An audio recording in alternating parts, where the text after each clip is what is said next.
So half the fun of editing photos is looking back at your before and after and thinking to yourself how good of a job you did at editing that particular image. I know that's pretty much the only reason why I edit photos, is so I can pat myself on the back afterwards. Now, on the topic of before and afters, I want to show you something really useful for viewing before and afters in Lightroom that you probably don't use right now. Now, in Lightroom, if you don't already know, you can view the before and after of any photo just by clicking on this Y and Y option in your toolbar. Now, if you don't see your toolbar for some reason, you can just press T on your keyboard to toggle your toolbar. So in this case, it's gone. I'll press T and now it's back into view. Once you see that toolbar, all you have to do is press on the Y and Y, and then you'll see your before and your after image like so, labeled here.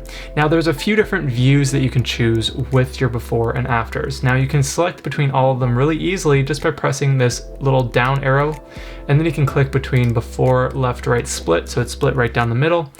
You can then go to top and bottom. This is great for landscape photos, and you can do a top and bottom split. You can toggle all of those things instead just by clicking on this icon over and over, and you'll switch between all of those different options. Now, if you want to make these before and afters even larger, you can press Shift and Tab on your keyboard, and that will hide all of the panels in Lightroom so you can see those images nice and big.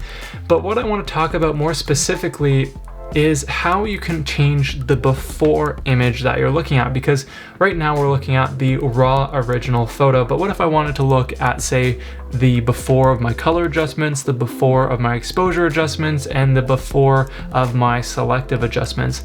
All of those things are possible with something called snapshots. Now, for the sake of example, let's go and create a selective adjustment to use as a snapshot to compare our before and afters. So I want to go and darken the background of this photo. I'll select my adjustment brush, pick auto mask, and then I'll go and paint over the background of my photo, as you might have learned in my other tutorial all about how to darken backgrounds in Lightroom. You might want to check that out because I share some really awesome tips over in that one. You can find it up in the corner right now if you're interested. Now, anyways, I'll just press O on my keyboard and so I can view my mask. I'm going to quickly just paint all around my background here. I'll meet up with you in just a minute when all of this is done. Okay, so now our mask is in place. I'll press O to hide that once again, and I'll bring down the exposure just to darken that a little and make my subject pop nicely in the photo like so. Perfect. So now we have those updated adjustments. Now, if I go to look at the before and after, obviously I'm looking at the initial photo before any of our adjustments, but I want to look at the before our selective adjustments. And like I mentioned, you can use something called snapshots, and that's right here over on the other side of our screen. Now, snapshots do not get created automatically, and you have to make them manually as you work. And you can do that by going to the plus icon, and then it will create a new snapshot with the time and date, and you can click create. You can rename it if you want. I'm not going to in this case. And so now you basically have this snapshot that you can right click on and then go to copy snapshot settings to before.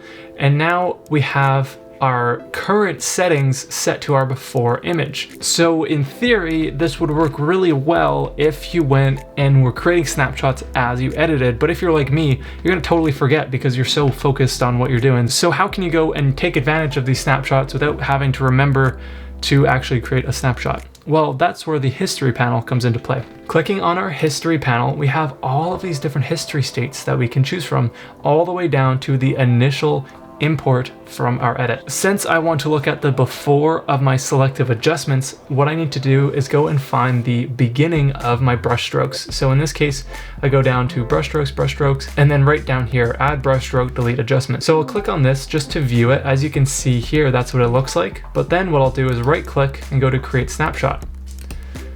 Now I'll call this to before BG darken, before background darken, and then click create, making sure to reset my history state so that my after photo is set to my current most recent adjustments.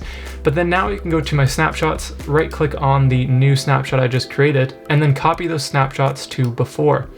Now I'm looking at an updated version of my edit. This time, the only difference between the two is no background darkening versus background darkening, and that's the power of snapshots. So you can go and do this between all of your different adjustments. So for example, I did some hue adjustments in this photo.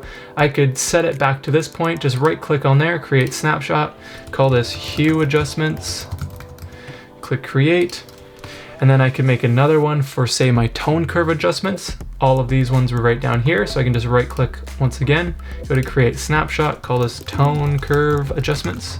And then if I wanted to go all the way back to square one, of course I can go to my import, right click, create snapshot, and go to original. Click create. And then now I have a few different snapshots to choose from depending on the different states I had in my edit. So for example, if I wanted to go and view just before my hue adjustments, compare my after to then, I can right click on that snapshot and go to copy settings to before.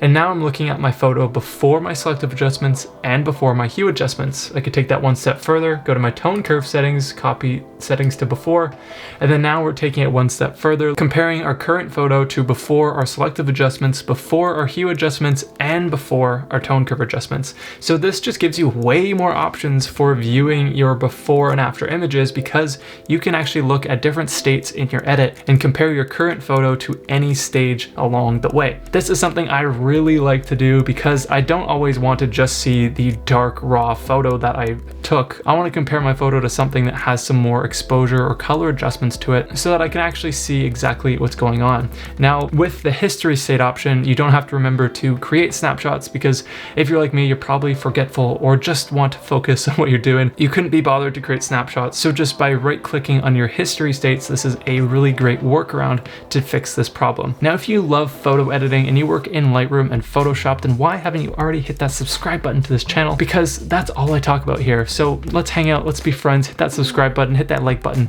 I thank you in advance. Now, if you've already subscribed to me, thank you very much. I appreciate you forever.